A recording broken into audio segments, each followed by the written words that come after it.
Hello అందరికీ. ఇది నిన్న మార్నింగ్ తీసిన మినీ వ్లాగ్ అండి. ప్రతి శనివారం లాగానే ఈరోజు కూడా శనివారం వ్రతం చేసుకొని పూజ అయితే చేసుకున్నాననమాట. ఇంకా పూజ అయిపోయిన తర్వాత బ్రేక్‌ఫాస్ట్ చేద్దామని కిచెన్‌లోకెళ్ళి స్టవ్ ఆన్ చేసేసరికి సిలిండర్ అయితే అయిపోయిందండి. ఫస్ట్ అయితే ఇక్కడ సిలిండర్ అయితే చేంజ్ చేస్తున్నాను. సిలిండర్ మార్చి సిరికైతే దోసలేసి ఇచ్చేసానండి. తనైతే తింటుందనమాట. ఇంక ఈలోగా వంట చేద్దామని చూస్తే ఫ్రిడ్జ్‌లో కూరగాయలు ఏమీ లేవు. ఒక సొరకాయ మాత్రమే ఉంది. మేము సండే కూరగాయలు తీసుకొచ్చుకుంటామండి. ఇంకా సాటర్‌డే రోజు చిన్న సొరకాయ ముక్క మాత్రం ఉందనమాట. ఇంకా నువ్వుల పొడేసి చేద్దామని సొరకాయని చిన్న చిన్న ముక్కలు కట్ చేసుకొని కొంచెం పసుపు వేసి ఉడికించుకుంటున్నానండి ఫస్టు.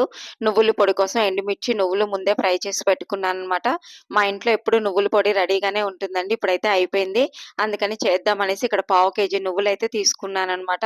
ఎండుమిర్చి, నువ్వులు విడివిడిగా అయితే ఫ్రై చేసి పెట్టుకున్నానండి. ఈ నువ్వుల పొడి చాలా రకాల కూరల్లో అయితే వేసుకోవచ్చనమాట. మనం ఒట్టి రైస్‌లో కొంచెం నువ్వుల పొడి, నువ్వుల నూనె వేసుకొని తిన్నా కూడా హెల్త్‌కి చాలా మంచిదండి. టేస్ట్ కూడా బావుంటుంది.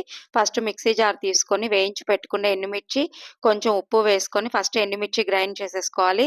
తర్వాత వేయించి పెట్టుకున్న నువ్వులు వేసుకొని లైట్‌గా గ్రైండ్ చేసుకుంటే సరిపోతుందండి.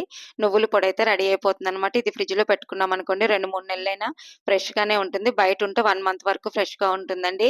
ఇంకిక్కడ సొరకాయ అయితే ఉడికిపోయిందనమాట. తాలింపు వేసుకొని అందులో కొంచెం ఇంగువ, ఎండుమిర్చి వేసుకొని అవి ఫ్రై అయిపోయిన తర్వాత ఉడికించి పెట్టుకున్న సొరకాయ ముక్కలు వేసుకొని కూరకి సరిపడినంత ఉప్పైతే వేసుకున్నానండి.